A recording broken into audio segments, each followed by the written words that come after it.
Don't worry, nobody's gonna watch it. Nobody's gonna call you on this spoof. Oh, you just wait. You just wait. It's Okay. gonna be awesome. We have hundreds of guests. We'll have the biggest, best directors on our podcast He someday. left. He left. Don't worry about it. He just wanted to see the weather. He just wanted the weather channel.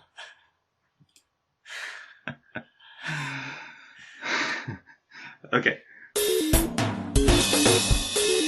Welcome everyone to Skip to Credits, the podcast about movies and TV and video games and anything else that interests the three of us engineers. My name is Michael. I'm joined today by Jack. Hi. And I'm joined today by Sahil. Hello. So, as is the usual format, we're going to start off with just sort of talking about the things that we've been talking about and enjoying the last couple of weeks. I think we'll start off with Jack today. What's been going on, Jack? So I saw Star Trek Beyond last week, I think.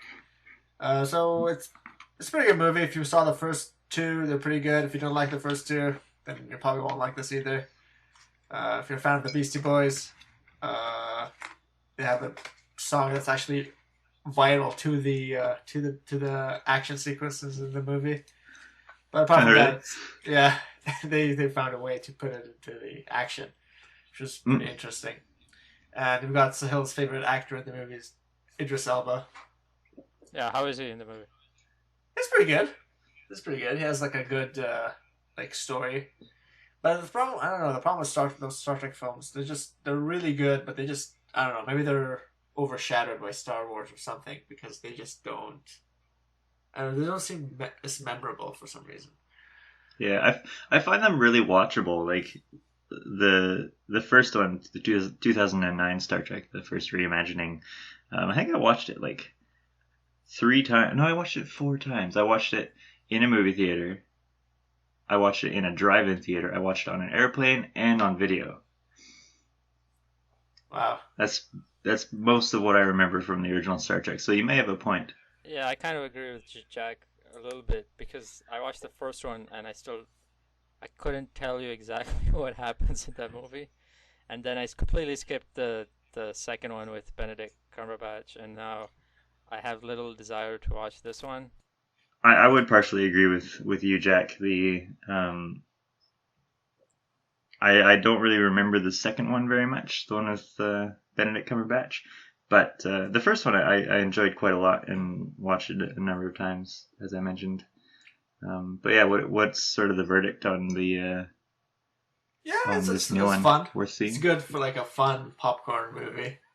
It sort of gets the essence of that popcorn film vibe to a T. So yeah, you should definitely watch it if you're interested. I think my friend my coworker, who has his theater in his house, that's the movie that we're going to be watching in there. So I'm looking forward to that.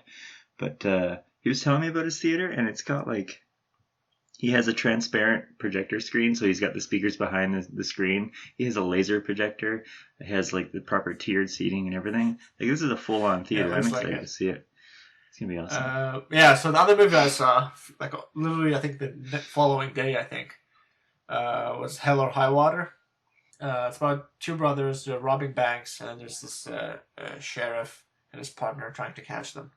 So it's actually really, really good. It's written by the same guy who written Sicario. It's got a good edge to it. Sorry? That's cool.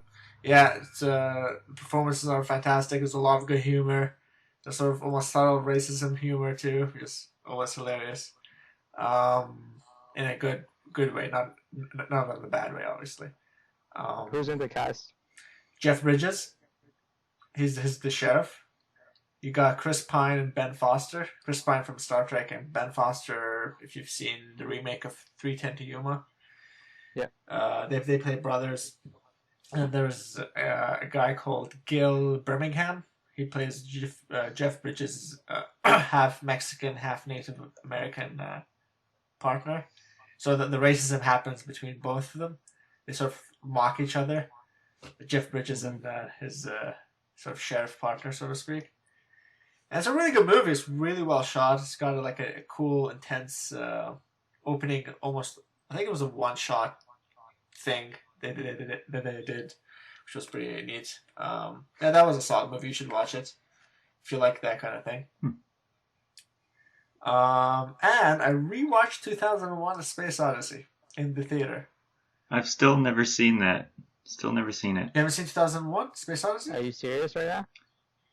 I am serious. I've watched half of it. Remember, I was at home one day. I watched half of it while I was making some cornbread, and then I finished the cornbread and ate the whole loaf. And the movie wasn't over yet, so I turned it off. So all you have to watch is until about 3/4 in, and then it just turns into an LSD thing. So you don't have to watch the whole thing. Right. Well, okay, so the first time I saw it, I hated it because it was slow, it was boring, there was no one to really get attached to because they kept switching timelines all the time. The second time, though, because I was aware of all that, it was a lot more enjoyable. I was able to focus more on the little practical effects that they did. So it was a lot. It didn't feel as long. It didn't feel like 3 hours. It felt like 2 hours, which is good. So when I saw it in the theater, it even had an intermission, which was hilarious. Nice. That's really it's cool. pretty funny. I want to watch a movie with intermission for some reason. But yeah, it is actually a lot better the second time. And it also has I didn't realize at the time, but I just noticed that the 2001 has a very different kind of narrative of telling the story, like the way that it was telling the story. It didn't just follow one character throughout the whole movie. Sort of, if no one has seen this movie, you should just so that you can say that you've seen it at least. So it starts off with like the dawn of man, which is pretty much you're looking at Planet of the Apes, only better effects for some reason. Andy Serkis wasn't born yet, so No, but even like the original, I'm talking about the original, the one before 2000. I know. Yeah. Even though they came out after this movie. So you go through that time period, and then you go through the future, and you think, oh, I'm following this person. And it switches again. So it keeps switching between those timelines, so you never really focus with one character. So that was good, because now I was aware of it, so I didn't mind it as much. But yeah, that LSD trip was definitely a bit too long for some people. Yeah, that last bit. Fair enough. I was just confused. There was no. I don't know. It felt like the part in Tree of Life in the beginning, but done way less better, I think. Way less better? Is that good or is that terrible? Yeah, that's a word salad. Sorry, it's Word salad. So- it wasn't as I think it wasn't as well executed as the one in Tree of Life. So. Oh, okay. So Tree of Life was better. Okay, I get it. Well, I liked 2001. I enjoyed most of that movie. I thought it was definitely a classic. Yeah, definitely a classic. Or at least that's what filmmakers keep talking about every time they Pretty good. bring it up. And the last thing I want to talk about, I'm almost finished reading a book called The Father of the Spin. It's about the father of public relations, a guy called Edward Bernays. He's like Sigmund Freud's nephew. And I'm not gonna give you the book obviously goes through about his life, about his family, about what he did, what he didn't do. But I can just give you an example of kind of public relation stuff that he did. For example, back in the day, the American breakfast consisted of toast, coffee, something very small and light. So a baking company went to him and was like, okay, we need to sell more bacon.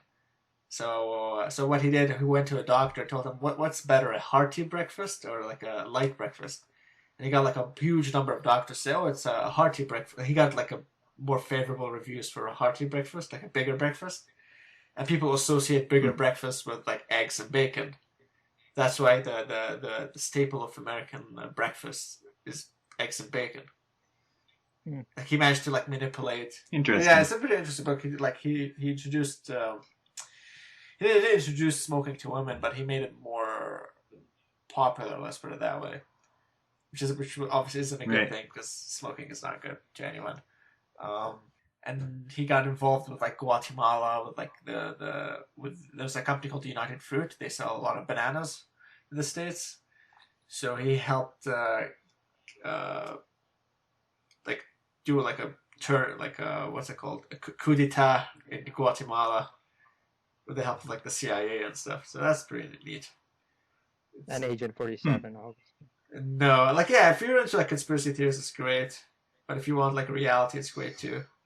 So Interesting. I'll have to check it yeah, out. you should check. At least like read up on him. He's a pretty interesting character. Cool. Cool. Cool. How about you guys? I've been, first of all, sorry for any audio troubles. I had to change out my mic because the nicer one that I had recently purchased was not playing well with the computer. So sorry about that. It wasn't so nice. Wasn't so nice at all, fortunately. I finished Luke Cage, the first season that's on Netflix. I remember last time we talked, I said I was pretty excited about it. But I think that season is a tale of two halves.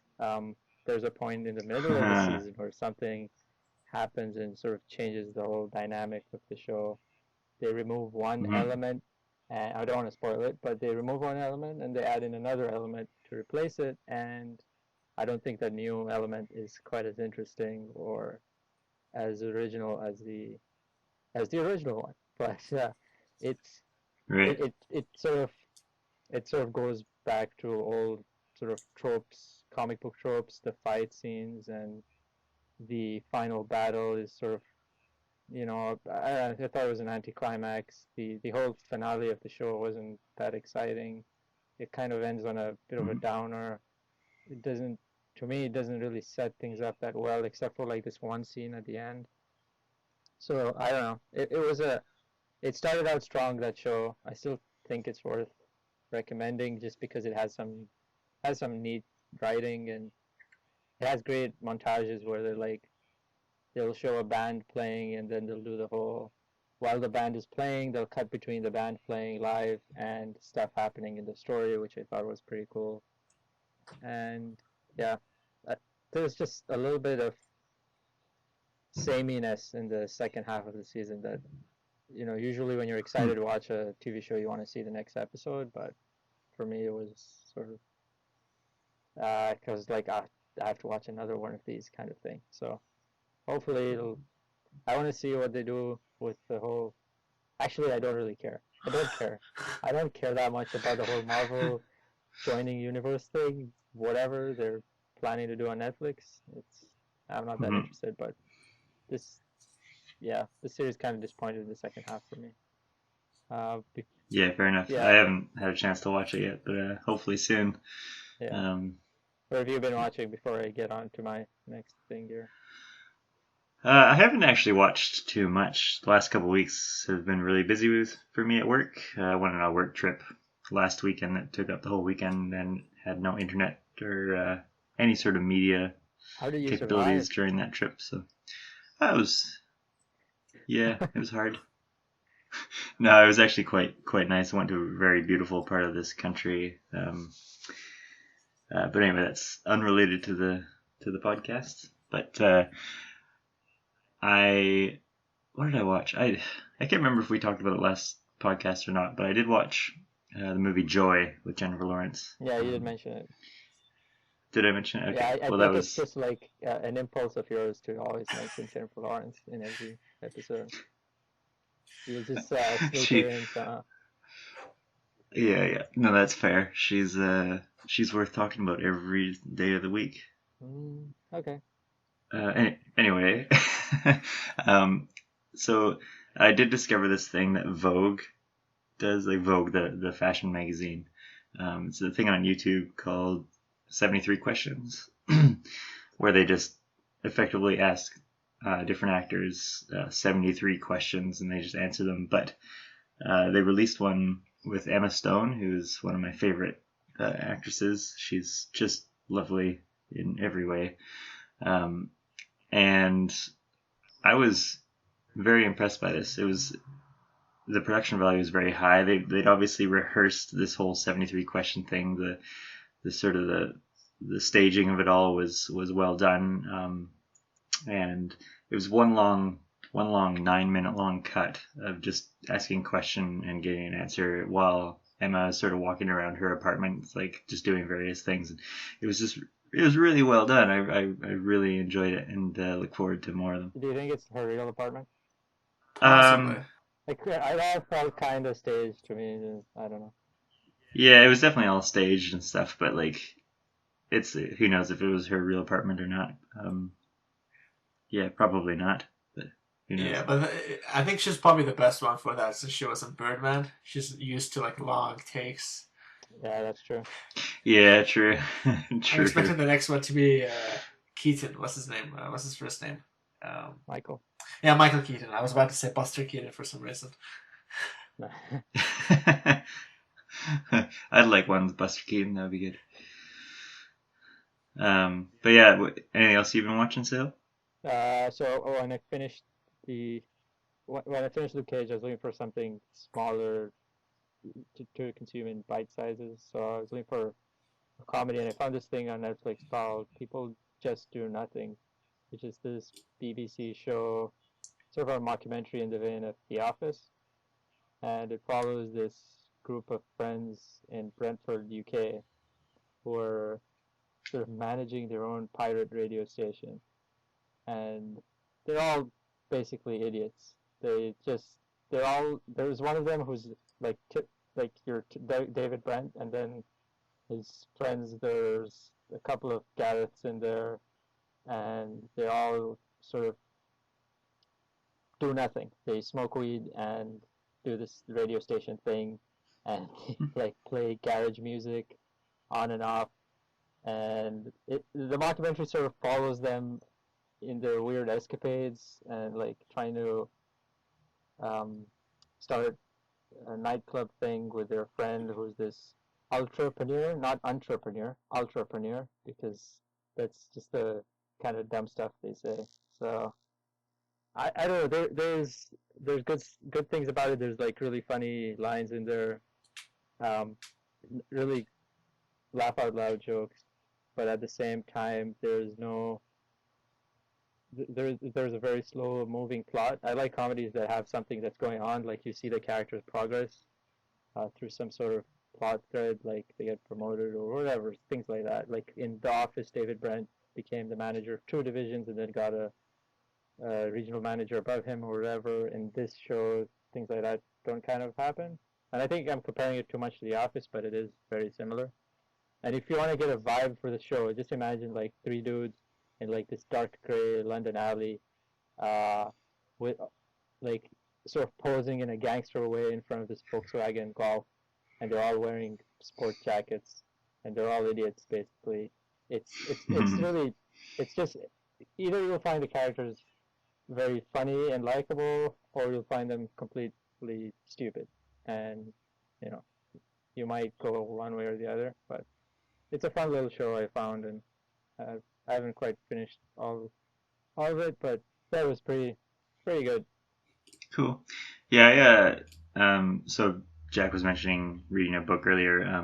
I just want to mention that I finally started reading Peter Jackson's biography, and I have to say, like, that man is.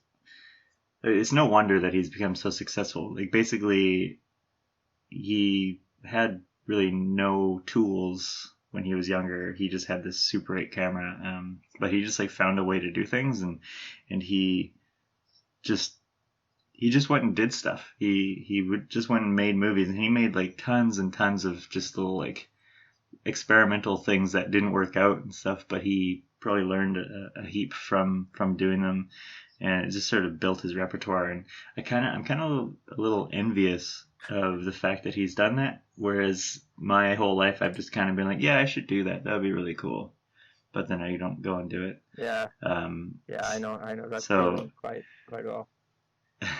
It's a really good read though. If you guys get a chance to read it, it's actually really interesting. It basically covers his life up to the point where he did King Kong. Right. Is it I don't. Is it a ghostwriter or did he write it himself? It's not an autobiography, so it is a ghostwriter of sorts. But there are a lot of segments of it where he's like talking in the first person as Peter. Okay. But yeah, it's quite interesting. And it's a pretty easy read. It's not like a really heavy depressing biography like a lot of them are. But yeah, it's good. Is it just called Peter Jackson, a biography, or does it have like a fancy title to I it? have it. It's called How I Made have it right the here. Best Series in the World and then tanked. It's called Peter Jackson: A Filmmaker's Journey. Yeah, it didn't tank. The Hobbit still made like billions of dollars. I mean, quality-wise. Mm-hmm. It didn't tank. King Mm-hmm. Kong was okay. Lovely Bones, The Hobbit, Yeah, but you have to keep in mind with the Hobbit, he tried like to embrace new technology. He had pretty much no pre-production time because Guillermo del Toro left, Mm-hmm. and he was trying to Did he embrace. Well, sorry, I haven't finished it. Let me finish my point here. My point is, okay. he had to also have to like embrace all this new technology, like the 48p and frame per second or whatever, and new technologies that he didn't have enough time to experiment with to manage to make it look as good.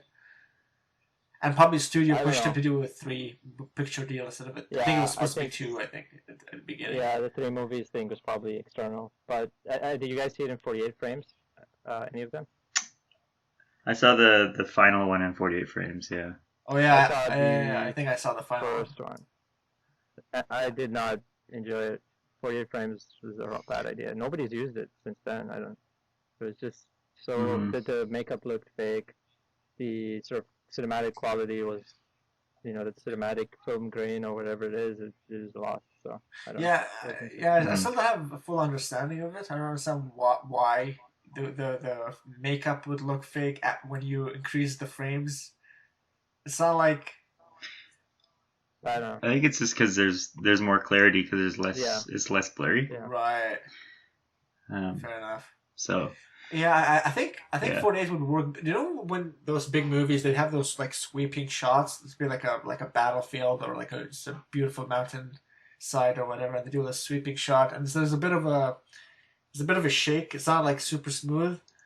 I think 48 frames per second works good for that. That way it gets a much smoother motion, Yeah. especially if the Mhm. camera's moving like relatively quickly. But the minute you the minute it's just like people talking or whatever, I think that's when it just falls apart. yeah, no, I think Peter, like after he released the first one and everyone sort of complained about 48 frames per second, they spent a lot of time in post trying to make the 48 frames per second a little less jarring. And by the third movie, I didn't really notice any issues with it. But I couldn't compare it to the first one, for instance, because I didn't see the first one in 48 frames. Right. But yeah, it's interesting. It's interesting to see people's opinions on it. Like some people do love the 48 frames. Oh, really? Yeah, I'd say more people don't. Yeah. But Yeah. Sort of like 3D. People, not everyone likes it. yeah, my personal opinion of 3D is that it's great as long as I don't notice it. So I might as well just not have it. Well, kind of. It basically if it immerses you in the experience more, then that's great. But if it makes itself Oh, I see what you're saying. if it throws itself in your face, like if someone throws a spear at you and it flies out of the screen towards you, that just pisses me off. I hate that so much. But movies which one did I see in 3D recently that was really good? Avatar. Man, that's like 7 years ago. The Martian. When The Martian came out, it was all 3D, and I didn't really notice it. But I remember thinking oh, this feels more real. So that it's stuff like that, and the 3D in Tintin, the animated movie, was some of the best 3D I've ever seen. I wish I saw that in theater. I saw that in Yeah, theater, it was but really good. I think 2D. Damn it. That was, interestingly enough, that was all made in Wellington. Yeah, I think they're doing a sequel to that actually. At some point. Yeah, they are. They Yeah. keep talking about it, but I don't know. I think the first one that maybe they were expecting it to make so much more money, and it didn't. Maybe that's why it's just taking more time. I think, and that Yeah, and, right. and Peter Jackson's busy doing The Hobbit, and Spielberg is busy doing all the other movies. Yeah, right. But Yeah. I'm actually sorry. Go ahead. I'll go ahead this time. Yeah, I'm thinking of actually reading the comics, like the Tintin comics. They're pretty good. I read them when I was a kid. Yeah. They are really, yeah, they're really good. They're really good. They're if you can like get them from the library or something, then absolutely you'd be. Oh yeah, I found them all in the Yeah. library. I think I'm getting. I think I'm gonna get them in French. Maybe I'll learn a new language. Well, there or you go. something. Yeah, because they originally they are French. I So. don't know. I don't know whether that's how you learn Belgian, yeah. Yeah. French, but Well, it helps. Well, I know that's not exactly how you learn a language, but it helps like knowing all the words, and how the sentences Yeah. are constructed. And with comics, they're always like one sentences, right? They're not paragraphs and paragraphs. Yeah, right. You don't want to be reading you don't want to be reading Les Miserables, for example, in French when you haven't read anything else before. That is a very good point. Yeah, and so that biography's it's great. I've been watching more Casey Neistat videos as well, and I just I'm so impressed by that guy's production value, considering he does one of those a day. yeah, I haven't gone back and It's looked at his crazy. archive, but I usually watch all the new ones I keep up with. They're pretty good. Mm-hmm. Mm-hmm. So before we start talking about Ghostbusters, Michael, just quick Yeah. check in with the Hitman, because it's basically the only game I've been playing. They have this thing in Hitman called elusive targets, which is basically they'll give you a mission and they'll give you a time window, which is like 6 days, and if you miss that window, you can never attempt this mission again. Apparently, even All though right. even though it's Right. on the disk or on your hard drive, you can never attempt it again.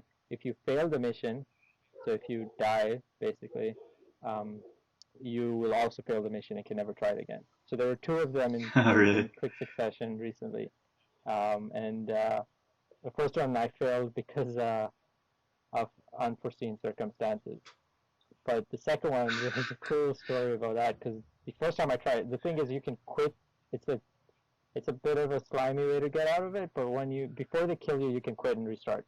So that's what I did for the newest elusive target, and then basically I knew where the dude was going to go and who he was going to talk to. So I equipped myself with a cell phone that when I call will blow up. And then I placed the cell phone next to the guy that the target was going to talk to. And the guy was such an idiot that he saw the cell phone on the floor and picked it up and put it in his pocket. And then basically the story tells itself. And then I escaped in a helicopter. The game is amazing. Yeah, that's all I have to say about it. Awesome. Yeah. Awesome. Yeah, how many more people do you have to kill to like just? No, there's over a new episode coming out at the end of the month, based in Japan, and then that's the end of the season. And then they sort of do this elusive target stuff where they update the game with timed missions. It's like it's up to you if you want to do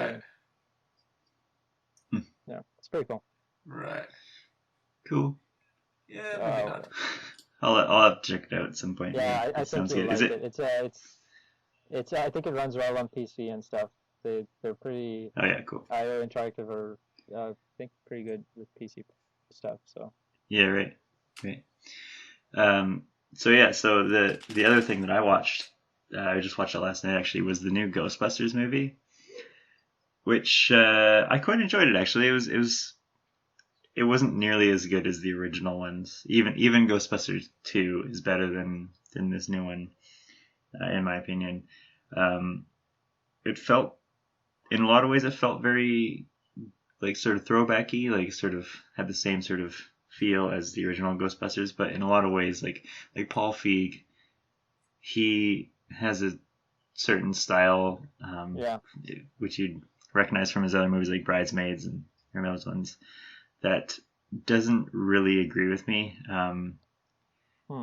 Like there's certain things, like movies like Bridesmaids and stuff, they're wonderful, but I don't think that same sort of humor translates to Ghostbusters all that well. Certain things like the big bad guy at the end. This is a bit of a spoiler, but the big bad guy at the end, the way that they like sort of take him down is by shooting their photon packs at his crotch. Right. Which is just like that. Like that's unnecessary. That's unnecessary. Or like things like, Slimer from the original Ghostbusters, the sort of fat ghost that slimes Yeah, people. the green one. Yeah. He has a wife Yeah. in the new movie. Yeah, that part was Come on. silly. Come on. Like, that's just ridiculous. But that being said, it was a very pretty movie. Like all the CG and stuff, I found it very, very pretty. It was a fun And movie. it was a very fun movie. I really like the intro with the guy from Silicon Valley. I can't remember his name, but I thought it was a pretty good intro. I can't remember And, that. What was the intro? it starts off with that like haunted mansion. Oh, right. Yeah, I know I that just guy. thought it was kind of a neat. I don't remember. I can never remember. I don't even know that guy's name, but he's in everything basically. That actor. Oh, No. T.J. Miller. No, it's He's that thin, awkward-looking guy from The Office, and then he was in Silicon Valley. Yeah, right. And what's his name is also really good in it. The Thor. I can't remember his name. Yeah. Chris Hemsworth. So it's funny because I was talking about this movie to a friend of mine, and he said that his least favorite thing was Chris Hemsworth's character. Yeah.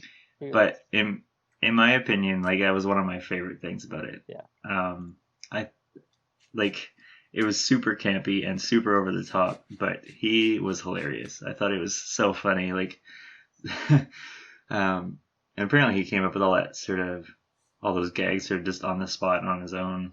Like when he it's gonna be like a loud noise or something, he like covers his eyes instead of plugs his ears. Right. Like, apparently the end, is it a spoiler? Maybe not. But the end scene where they're all dancing, that was, first of all, it was pretty great for a credit scene. But I think I read that Paul Feig wanted it in there because it cost so much money, and they had to cut it out of the original cut. So yeah, it cost fair like enough. $1 million or more. It was in the millions, I think. That's that one scene with all those extras dancing. Jeez, yeah. That actually, my favorite shot of the movie was during that dance scene when he like jumps up and does like a spin, like a 360 spin, Right. but his face keeps facing the camera the whole time. I don't know why, but I just like loved that little shot. It was just like a tiny little thing, but it was great. It was great. I did not like the villain in this one. The kid, whatever. He wasn't a kid, but it wasn't compelling at all. I think that yeah. Movies like this, they're made or broken by their villains, and I think that the villain in this case was pretty weak. Mm-hmm. The cameos are pretty good, though. So. The Bill Murray the original crew cameos. Yeah. The all of them except for Venkman had cameo. Yeah, well, Venkman kind of had a cameo. There's like a sculpted bust of him. I didn't. Yeah. I can't remember where exactly, but like I thought that was pretty appropriate. Yeah. So I enjoyed it. I don't think it's perfect by any means, but I think I came out watching it the same reaction. It was not great, but wasn't bad either. Yeah, right. But yeah, should we move on to the sort of the next topic? I guess we're onto the news now. Yeah, we can. News. We're sort of going long on this one, so we can sort of quickly skim through these. Sure. Jack, what do you got to start off with? Yeah, I should probably take notes of stuff like as they go. But there was the Wolverine trailer, the Logan.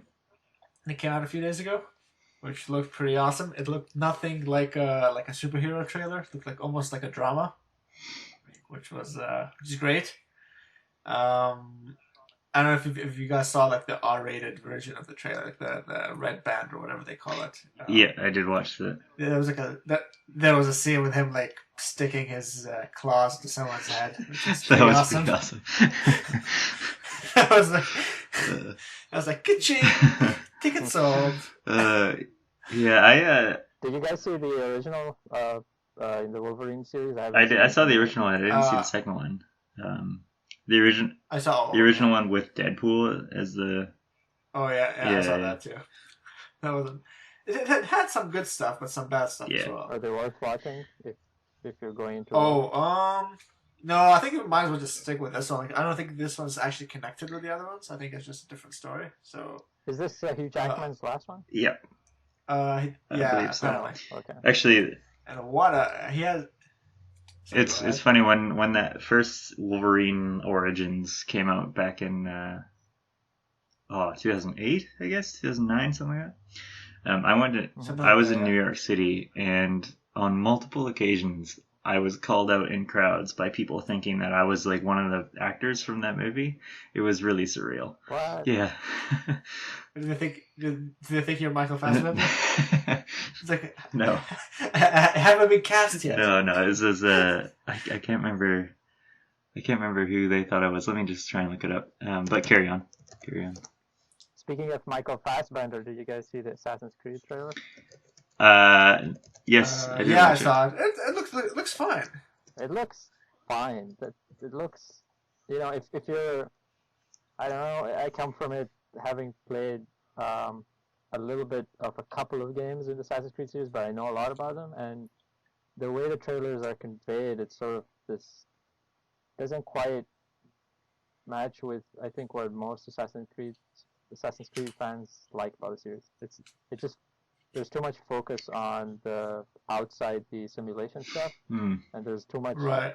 like this the music. There's so much good music in Assassin's Creed. I don't know why they're choosing this kind of whatever music that they're using right now for the trailers doesn't really match with the Assassin's Creed stuff. I don't know, maybe it'll be good, but the trailers haven't got me that excited about it. Yeah, I've never played the games, so I actually am not really too interested.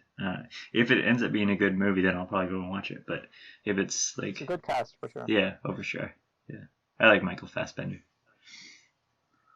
Have you seen Shame? No, I still haven't seen Shame. Shame? Yeah, You have to I see have Shame. seen that. Yeah. Yeah, Shame is it's it's just one of those movies you gotta watch. right. Yeah. So Probably don't want to watch it with the family though. Just heads up. Yeah, don't watch it with family. fair enough. Speaking of games though, Civilization 6 came out yesterday or the day before yesterday. Yes. And I am super excited about that. I'm also gonna wait for it to get a little cheaper because it's like $80 or something like that, which I think is a little bit ridiculous to spend on a video game. Yeah. But I've played pretty much every Civilization game up to this point, and so they're so fun, so entertaining to me. So I'm looking forward to. How many hours did you throw into Civ 5? According to Steam, it's like something like 60 hours or something like that. So not too many, but I think I've installed it multiple times on different platforms. So, yeah, I don't know total. It's one of those games I'm scared. I don't want to, because I have never properly played any of them. Yeah, right. I tried Civ 4 maybe Mhm. for a few turns on a demo version, and I was like, okay, that's enough. But if I got into it, I'm scared how many hours Yeah. I'd be spending. Yeah, So I sort of stay away from it. yeah, there's generally a fair learning curve on those games, but I always find it's worth it because it's like you're like reliving history or like making your own history. It's really interesting to me. This is cool. And the cool thing about this one is Sean Bean narrates a lot of the stuff, Mhm. which it's pretty awesome. If Jack, you should watch the launch trailer for Civilization 6 and listen to Sean Bean talking about. It was a cool trailer. It's It was a cool trailer. Yeah, it's a really good trailer. I wonder if he dies. Just like in the middle of the narration, he's just like, I got shot. Yeah. He'd be more, epic about it. He'd be like, and so my civilization passes. Yeah. And then he sort of is like, man, Fellowship of the Ring, such an amazing movie. I keep remembering Boromir's death scene. Mm. So good. It is good. So good. It is good. Speaking of video games, see, I'm on the segue sort of now. Oh yeah. There's a couple of big announcements this week from Nintendo and Rockstar. Mm-hmm. Nintendo has announced their new console, and it's called the Nintendo Switch. It was rumored to be like this portable / home console hybrid, and that's what it ended up being. Mm-hmm. There's a trailer out for it, like this 3-minute long trailer that shows these sort of millennials living in luxurious apartments having rooftop parties and stuff like that. But anyway, it's basically a system where you can play it at home and then pick it up and go on and play the same game, theoretically speaking, on the go, And the way you do it is you take out these removable controller modules, connect them to a sort of home controller, like a joypad, like a proper game controller. And when you want to go out with it, you connect it back to this tablet-looking screen, and you basically can put it in your bag and go and play at the airport or wherever. Or as the advert encourages, you can take your dog outside and then completely ignore him while you play Zelda. It's a sleek looking product. I think I'm interested for sure. Yeah. It looks. Yeah. I'd say I'm interested as well. The last Nintendo console I owned though was the Nintendo 64. And for me, it was the Game Boy Advance. Oh, so, nice. Yeah. It's been a while. I do like the idea of being able to like take like an actual proper home console on the go with you. Yeah. I think that's really good. It's interesting. Yeah. And the thing is, I'm pretty sure it will be underpowered to some level, obviously, right? Well, the battery life's not going to be. In the trailer, they show them playing Skyrim, which is a 5-year-old game now. It's 5 years old, and so if that's what their sort of bar is, then that benchmark, yeah, it's going to be fairly low. But that's pretty standard with Nintendo consoles anyway. That's true. And they focus less on the fancy graphics and more on the actual quality of the gameplay generally, which has been probably both a boon and a hindrance to them. But I'm optimistic. I really want to play that new Zelda. I love Zelda, so it should be good. Yeah, imagine playing that like a proper Zelda game while you're not hooked to the TV, While I'm at work, yeah, that sounds great. Imagine playing Zelda on the toilet seat. It's just going to be the best. You'll never have a better bathroom experience. Oh, God. Thank God. Yeah, so it's coming out in March 2017. We don't know the price or any other details, but the trailer's out there and it looks cool. Another trailer that came out a few days ago was the Red Dead Redemption 2 trailer. Very beautiful. Which, it's a 1 minute long trailer. It doesn't really show anything about the plot or what the game's going to be about. It's just like these landscape shots and a little bit about the cities and just a little bit of plot, just a little bit of dialogue at the end. It's Rockstar making a sequel to the Western open world game Red Dead Redemption that came out many years ago now on PS3 and Xbox 360.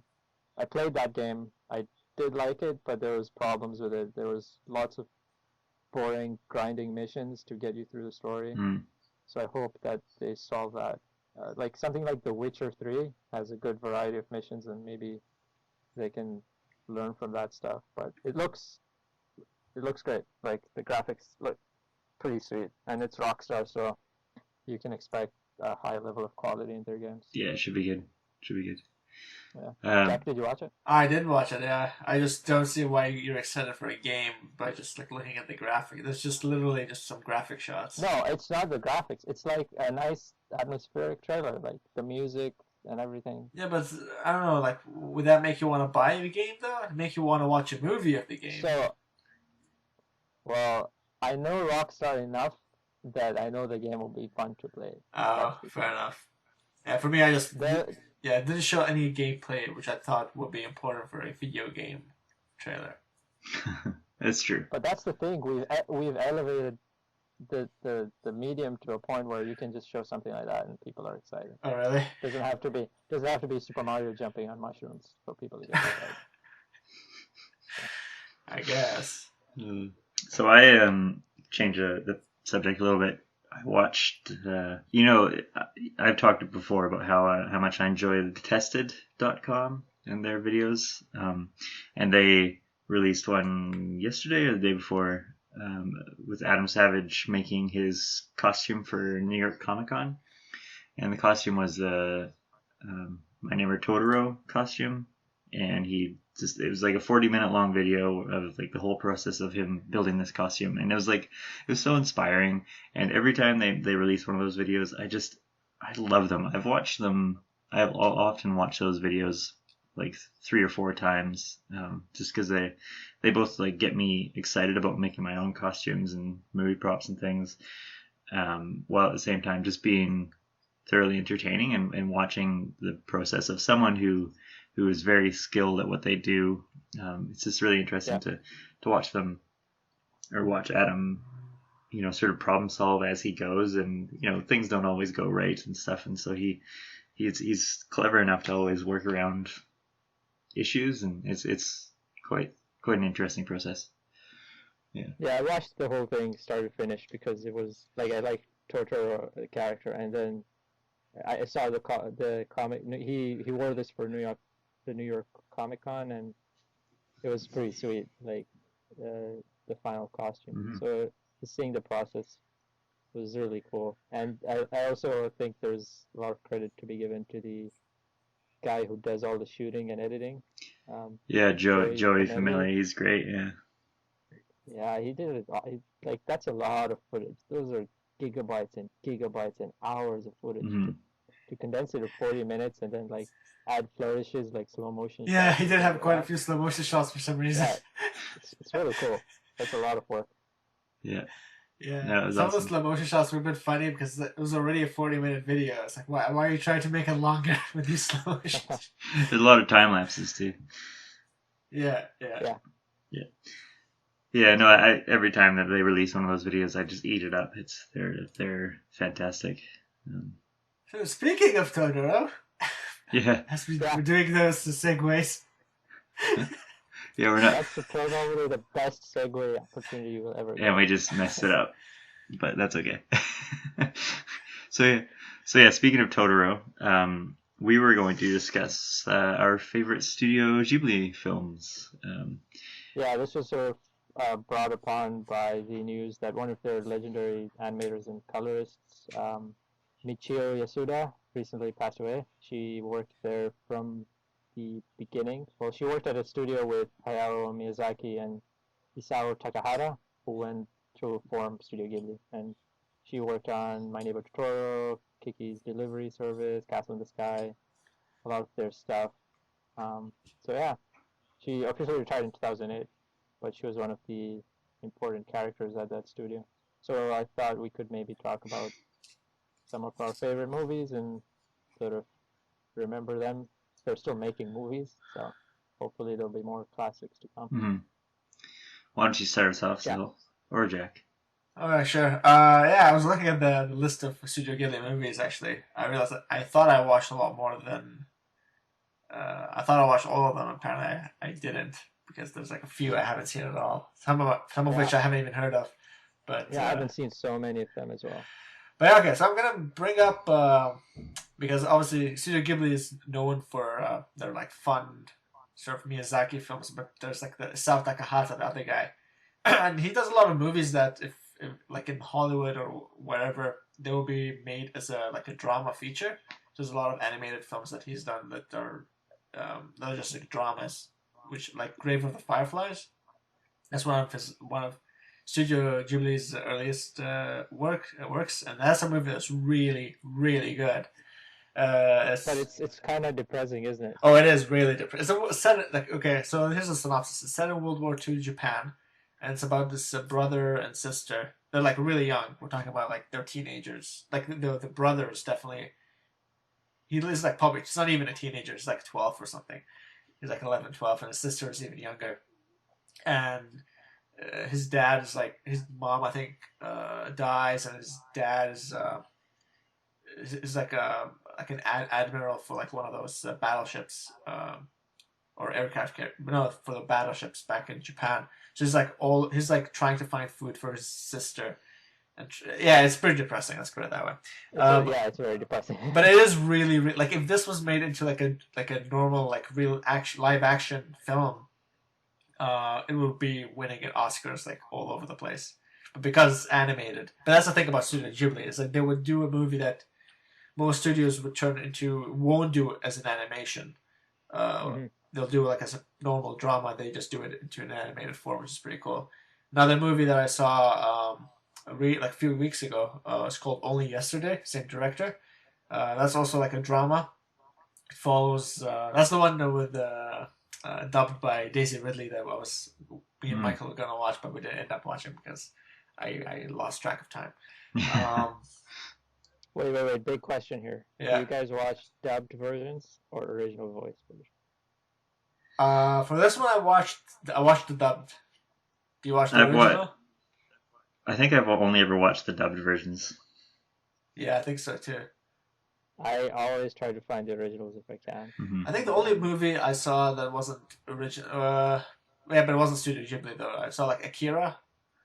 I saw that in Japanese, but it doesn't matter. I think Miyazaki actually says that he'd rather that you watch it in the language that you understand, so you can focus on the animation Oh, and okay. the drawings that they spend so much time on, Yeah, way to go, rather than Sahil. yeah, rather than reading subtitles for like an hour I'm and a a half. purist.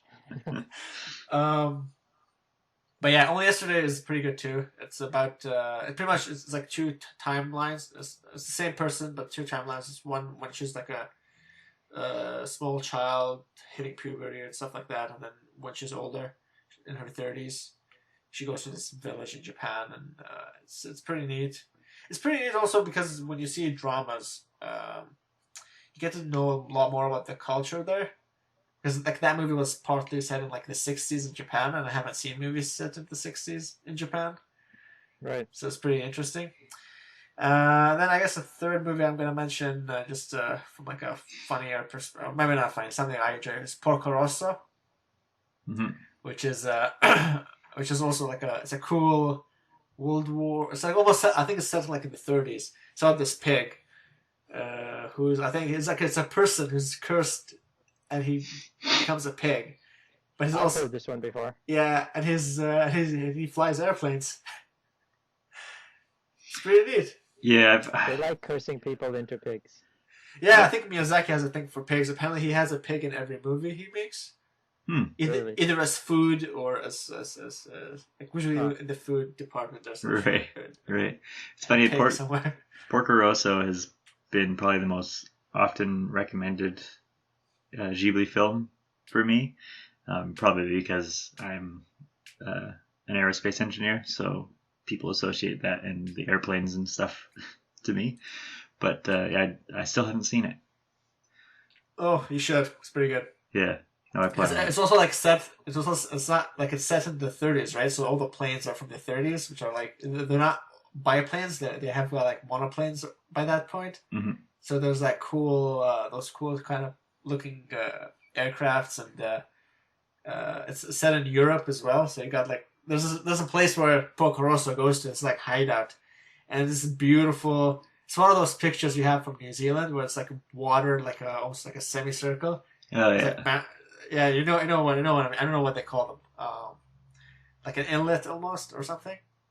yeah. Yeah, it's got some cool drawings. Yeah, that is one thing about all Studio Ghibli films is they're all stunningly beautiful. Um, Yeah. And more often than not, they're not beautiful because of like the amount of detail that's in them. They're just beautiful because of like the color, the sort of the framing of the shots, and just every aspect of them. They can get away with not having a ton of detail in their images. Sometimes they do, obviously, but regardless, it's always stunningly beautiful.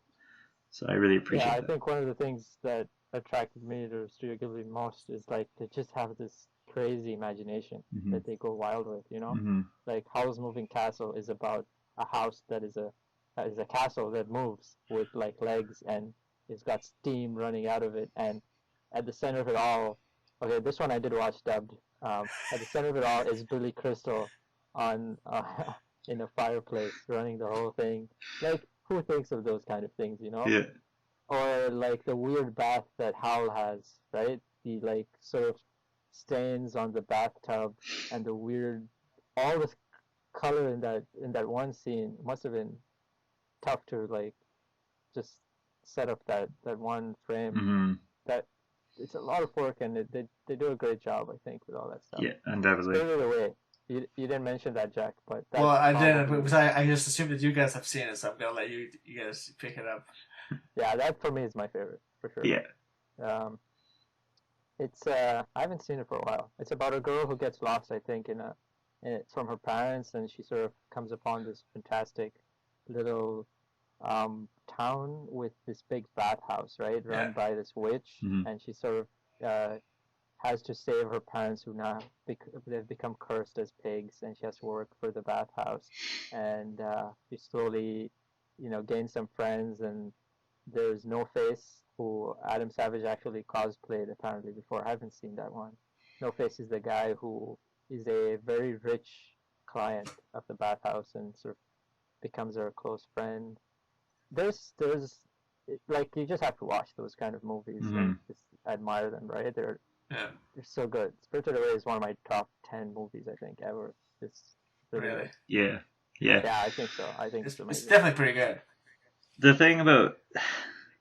thing to me about Studio Ghibli movies is I have a hard time watching them alone. So like most movies, I'm like happy to sit down at my house and just watch on my own, or with friends, doesn't really matter. But every time I try and watch any of the Ghibli films, I have to be with friends. Otherwise, Why? I don't know what it is about them, but I find that like they always sort of encourage a lot of discussion during the film, and so that's what I find one of my favorite things about those movies is sort of discussing them as you're watching them. But Yeah. it's hard to do when you're alone. Yeah, one thing I'll say is I prefer their movies when they have this sort of fantastical nature as opposed to more plot heavy stuff or stuff that's more action oriented. Like Princess Mononoke is a great movie, but I don't like it as much as like Howl's Moving Castle. In Howl's Moving Castle, the war that's happening is happening in the background, whereas in Princess Mononoke or Nausicaa and the Valley of the Wind, it's like front and center, right? I don't like those ones. I'm not too much into. Yeah, fair enough. Great movies. They don't make bad movies. No, actually, they kind of do. I watched Princess Kaguya. Is that the one? The one with the Tale of Princess Kaguya. No, that was good. I did not like that movie. I don't know why. It was pretty good. It was I really thought. boring. So boring. It was a bit slower, but it was. I liked it. Huh. I don't know. Michael, you should watch it and give us your verdict. All right, I'll let you know. I will not read the Wikipedia synopsis of that one. I don't. Actually, it's not that great, so whether you read it or not, I don't know. Sounds good. It was fun. It was good. Yeah, right. Yeah. Any other movies you gonna mention? No. Yeah, go ahead. Yeah, you guys have already mentioned the three that I was gonna say. Oh, have you seen The Wind Rises? No, so full disclosure, I've only actually ever seen 3 Studio Ghibli films. Which are? Spirited Away, My Neighbor Totoro, and Howl's Moving Castle. Oh yeah, we didn't mention My Neighbor Totoro. It's a great one. It is a great one. It's really one of good. their originals. And yeah, Totoro he's just such an awesome character. I love Totoro. Yeah. It actually made them a lot of money because after that movie came out, they sold a lot of toys, Totoro toys. Yeah, right. That was like their version of Mickey Mouse. Mm-hmm. If there's one thing about these movies though, is that like I've never really been able to get into anime. I've watched a couple shows and movies over the years, but Japanese anime in general I find hard to approach. Except for these films, is I watch them and I was like, yeah, okay, like this is an anime that is meant for audiences all over the world. Like anyone can watch these and not be sort of put off by the fact that they're different from typical like North American Hollywood films and stuff. That's one thing I really like about them. What's that? It's the theme song for Totoro. Oh really? I should look into that. I haven't seen that for a while. But you remember the part with the cat bus and they go in the cat bus and they riding in the night. Yeah. The lady starts singing Totoro, Totoro. Oh really? Oh, so good. That cat bus. It could be. Yeah. I think something to catch. Yeah. Something. Yeah. It's a cat and it's also a bus. That cat bus is the most ridiculous thing. So if you ever that's pretty intense. If you're ever in Japan, I can't remember which city exactly, maybe Kyoto, wherever Studio Ghibli is headquartered, you can go to like their offices or whatever, and it's this big amusement park sort of thing where you can like go in the cat bus and like hang out with all the characters Really? and stuff. A friend of mine went there a couple of years ago and said it was just the most amazing thing. She was also the world's biggest Studio Ghibli film fan. So Fan. yeah, Fair enough. But Yeah, I should mention like Miyazaki. Like, so there's like the two main ones, and then there's a bunch of other people who directed stuff. So Miyazaki is obviously into the. If you look at his movies, he likes planes and he likes pigs for some reason. I should like as a fun fact for the audience, for anyone who's listening, for the listeners. You know that Ghibli, like the reason it's called Studio Ghibli is actually kind of a plane, Italian plane from back in the. Yeah, that's it. It's named after a plane. That's pretty awesome. But yeah, on that note, I think maybe we'll start wrapping this up for the day. Yeah. So just sort of a wrap up. Why don't we talk about things that we might be excited about, upcoming events and movies and stuff. First of all, The Arrival is coming out pretty quick, a few weeks. Yeah, it's not coming soon enough. I was going to watch a movie the other day. I was like, oh, it hasn't come out yet. Yeah, right. I hear that you're quite excited about Black Mirror, Sahil. Yeah, I'm putting exclamation marks next to Black Mirror in our Google Doc. I see that. It released yesterday on Netflix, the third season of Black Mirror. Oh, yeah, nice. The TV show we talked about on the last episode. Yeah, right. I'm very excited to watch it. I also feel like the time commitment for every episode is going to be long. It's based on the first and second seasons, it was like movie length episodes. Mm-hmm. This one has 6 episodes, which isn't a lot, but I'll see if I can finish all of them by the time we talk next. Mm-hmm. But I'm very excited to see what they did with it. The first 2 seasons, like I said, definitely worth watching. Nice. So a couple exciting things for me, not totally movie related, but somewhat movie related. Today or this weekend rather, is the sort of the comic convention in Auckland, so I'm going to go to that. It'll be fun to sort of check it out. And I have a bunch of friends visiting from Wellington who are going to be there, both working at booths and just visiting just to hang out. But it's going to be useful to me because it's going to help me get ideas for potential Halloween costumes, because next weekend I am going to the Weta Halloween party. So that's like Weta Workshop and Weta Digital. Hundreds of the employees will go to this massive Halloween party and just go completely all out on their costumes. Because, if you make costumes for movies for a living, you're going to do your absolute best to make a good costume for your work parties. So I was lucky enough to get an invitation to the party, so I'm going to be going there next week. But problem is I don't have a costume yet. So if there are any listeners who have ideas, feel free to send us an email or a tweet or anything. But in the meantime, I'm starting to panic because competition is going to be fierce, and I have very little free time with work the way it is for me. So hopefully I'll come up with something good. But yeah, I'm quite. Yeah, so far I think our top one recommendation everybody agrees on is Michael playing Bryan Cranston from Walter White from Breaking Bad, wearing underpants and going to this thing with brown boots, green shirt, glasses, face mask of Walter White, which you can find pretty cheap anywhere online, and put some blood splatter on it, and you're done. You're set. I'm pretty sure I will not be running around in my underwear at a party full of people whom I respect and want their respect. So. And also, I don't think the theme is like meth related. No, but Walter White's nothing. Maybe is it a spoiler at this point to say that Walter White is dead? Is it? Well, you've just said it, so don't kill me.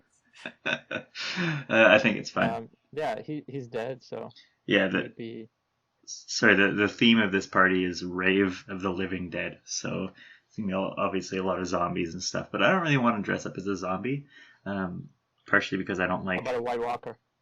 Yeah, I don't really like face makeup.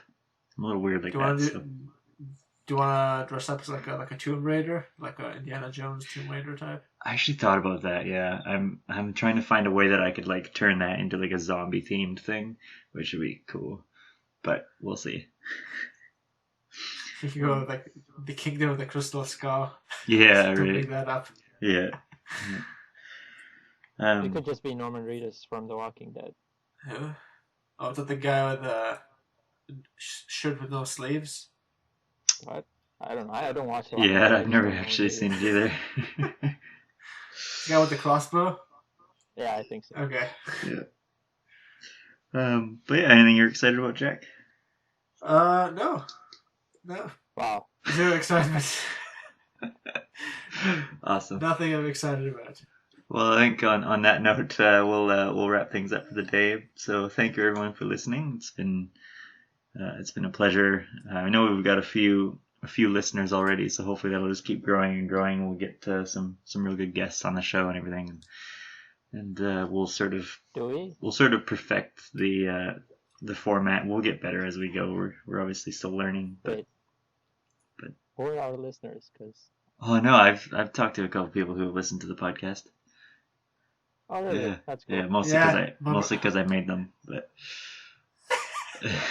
You make yeah. I mean, my brothers listened to it too. Yeah. The whole thing. One brother listened to the whole thing, and the other Wow. brother listened to half of it.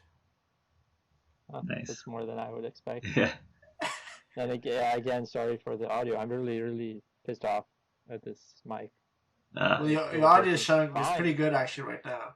Mm-hmm. Well, this mic I think is the same one I used.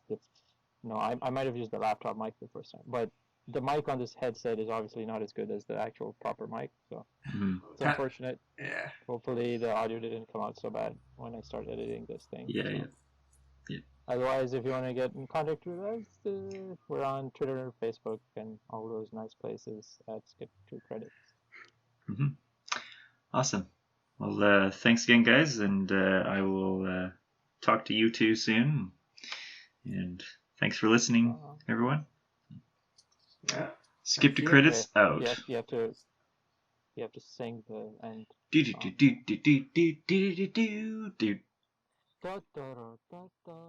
I'm pretty sure that's copyrighted. I think you can only have like 2 seconds of that.